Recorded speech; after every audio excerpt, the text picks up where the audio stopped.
Playoff implications on the line. Ohio State, Michigan State. Two contrasting styles of offense. It'll be fun to see who wins out. What's going on, everybody? Big Ten Ted coming at you for this game preview.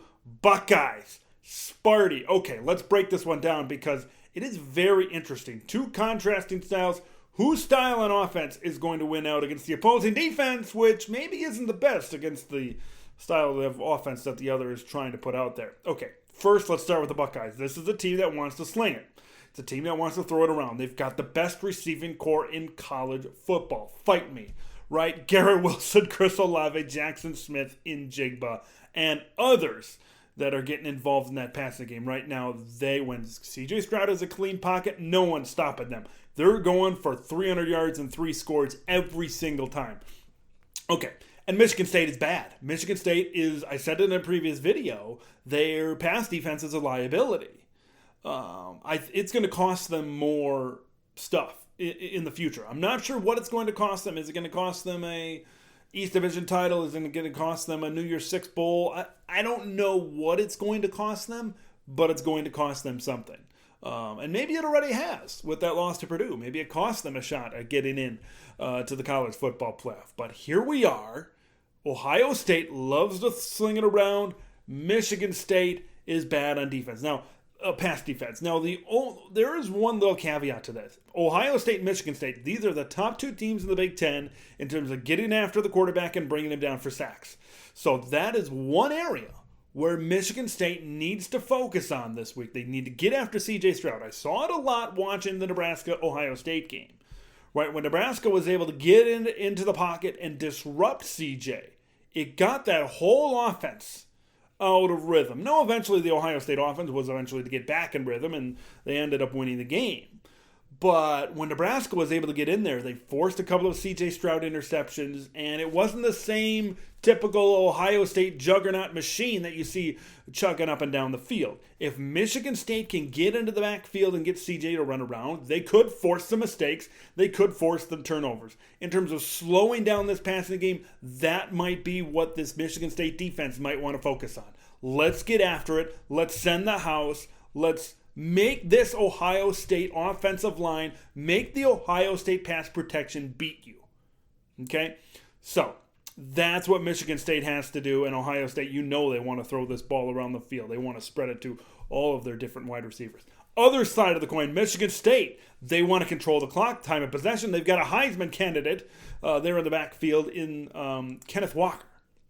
So, and this is an Ohio State defense. Now, bear with me for a minute, okay? Because Ohio State's defense, rush defense, 3rd in the Big Ten as of this very moment in time. Okay? So, but, on the surface that might say, well, they're 3rd in the Big Ten. They're looking pretty good right now. There's nothing to worry about. They've clearly fixed their problems, right? Since the Minnesota and Oregon games early on in the season. Not so fast. Let's break it down a little bit. Okay? After those games, you get Tulsa, you get Akron. Then you go into Big Ten play. Okay, they have faced, out of all that you throw out Nebraska, they have faced 5 out of the bottom 6 teams in terms of running the football in the Big Ten Conference. And you look at some of these teams like the Purdue's, the Maryland's, the Penn State's, they don't have no running game. I've said it with Penn State a couple of times. Noah Cain, Kevon Lee, those are illusions. It is illusion of having a balanced offense, right? They don't have a running game. They don't have a good offensive line. They don't have a good running game.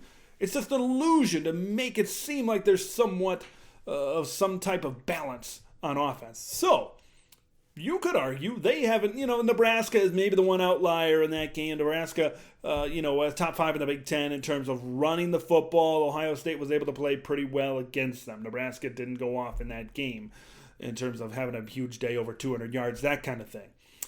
But for the most part, Ohio State hasn't faced anybody since that Oregon game in terms of running the football. Now you've got 2 teams coming up on the schedule, back-to-back, Michigan State and Michigan, where, boy, do they love to pound the rock. Is Ohio State ready to go?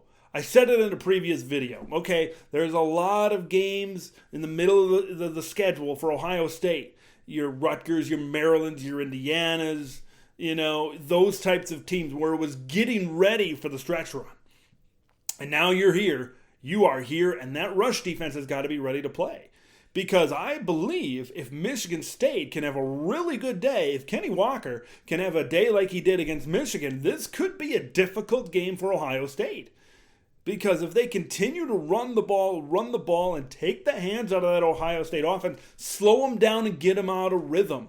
Right? Offenses are able to stay in rhythm when they stay warm. Right? When their defense plays well, 3 and outs, and their defense does not spend much time on the field. That offense is able to kind of carry off of what they did on their last touchdown drive or last scoring drive and replicate it again. But if you can cool them down, so to speak, and control the clock and have Kenneth Walker, if he can have a dynamite of a day, all is going to be, might be well in East Lansing, Michigan. This is a contrast of styles and what each offense wants to do. And when you look at that style and offense, the other defense does not match up well against them. So who's going to be able to execute that side of the ball, that particular facet of their offense better? That is going to decide. Will Michigan State run the football better, or will Ohio State throw the football better? That will be the deciding factor in this game between Sparty and Ohio State. I want to hear what you guys think. Leave your thoughts in the comments below. Who you got, MSU or OSU?